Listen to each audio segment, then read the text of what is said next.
UN Covenant on Crime and Punishment for Breaching P5 UNSC World Binding Laws, Economic, Social, Cultural, Civil, Political, and Human Rights. The United Nations Permanent Five Allies from World War II delivered the 1945 UN Charter, 1948 UN Convention on the Crime and Punishment of Genocide, 1948 Declaration of Human Rights, 1960 Declaration on the Granting of Independence to Colonial Countries, and 1966 International Covenant on Economic, Social, and Cultural Rights.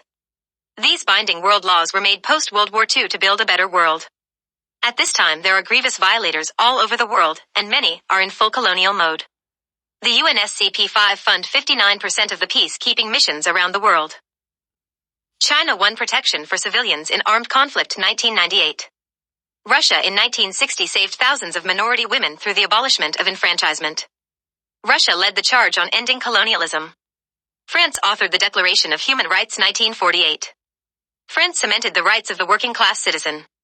USA cemented the people, liberty, universal suffrage, and with UK rolled out the Quakers. UK pushed to feed the world, and in 1998 the P5 created the International Criminal Court. This convention is to celebrate the P5, and at the same time address the violators of international law through ICC empowerment, criminal, and financial liability. Article 1.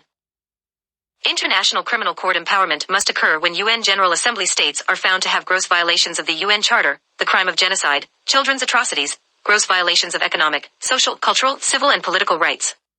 Further, the General Assembly states who vote on this convention understand that nations who have not ended colonialism, amended their constitution, and have in fact refused to educate their citizens must relinquish investigative rights to the ICC with a vote from the UNSC, United Nations Security Council. In such cases the member state will be held financially liable for all ICC costs. Costs associated with any and all investigations will be reimbursed by the convicted party/parties 100%, and all monies retrieved above that will be made payable to the victims. In cases where the UN member state has signed binding world laws and failed to adopt any, or all world binding law articles since the reasonable time period established, a UN state government can be prosecuted by the ICC indefinitely without a statute of limitations. Article 2. Article 2. Indigenous persons defined as people who are/were of first origin of a UN state, and are subject to absolute decolonization, as well as the law of sovereignty, self-determination, and self-government, must be settled within 12 months of all Union states who become signatory to this covenant on the day of signing. All protocols of world-binding laws listed in this introduction must be utilized by the P5, indigenous, and state citizens until constitutionalism has been codified by the citizens and indigenous peoples of the UN state together. Colonials, colonizers, and governments in crown colonial architecture, who are replacing domestic populations in violation of world-binding laws, are to be made liable financially and criminally by way of the UNSC and the ICC, whichever option is chosen by all P5. Domestic populations can't be violated as indigenous populations were. Indigenous governments established must not follow the colonizers' breaches. Full adherence to the world-binding laws must be educated to the indigenous populations and the UN state citizens. At no time can the UN state or its territories be torn apart or state sovereignty be usurped. All the people of the state must enter into constitutional dismemberment, design and redesign, and the P5 will finalize the terms agreed to by the parties, UN citizens of the UN state. Article 3. Education is a parental right. No UN state shall arbitrarily remove the family unit as a fundamental unit of society. Children who have been forcefully removed by a UN state, federal government, or regional government by armed force, legislation, or by a third party employed by a federal/regional government shall be made whole through criminal and financial justice. This justice must be decided by the UNSC, or ICC, whichever is voted forward by all the P5. Article 4. Health, welfare and social programs must be equal for all citizens of a UN state.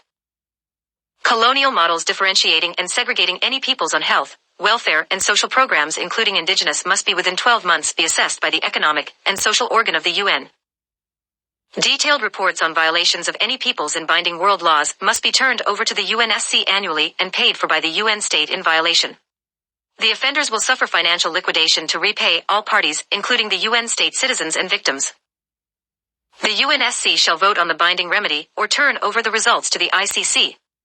The P5 shall decide which course of action to take. Article 5.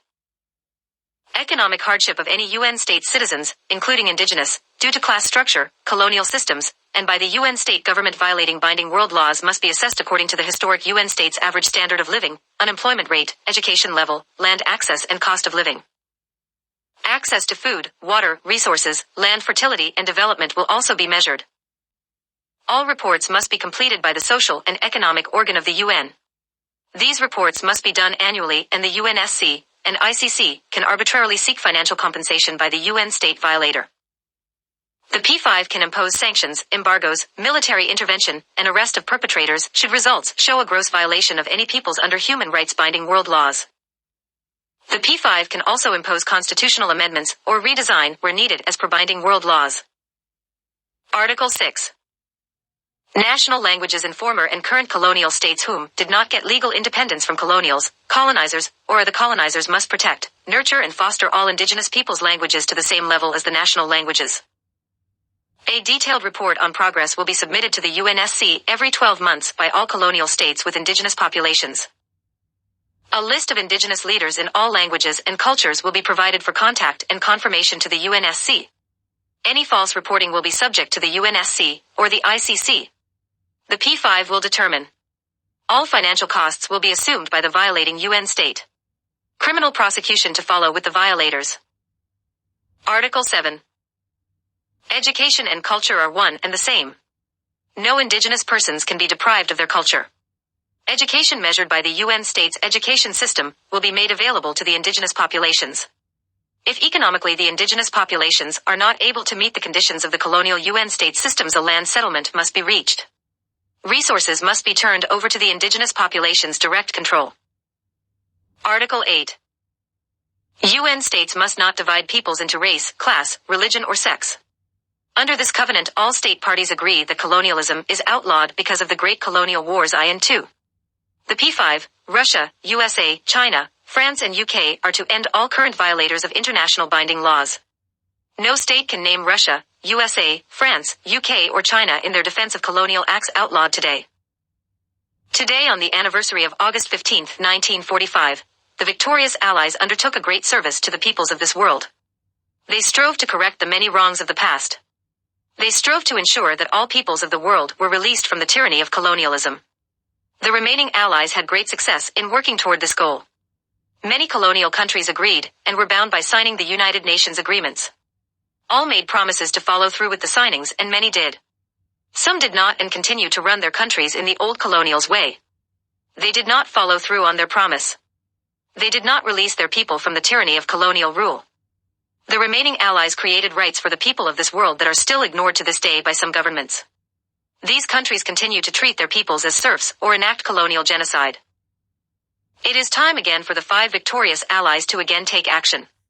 It is time again to reiterate to these colonial leaders that they must follow through with the promises they made.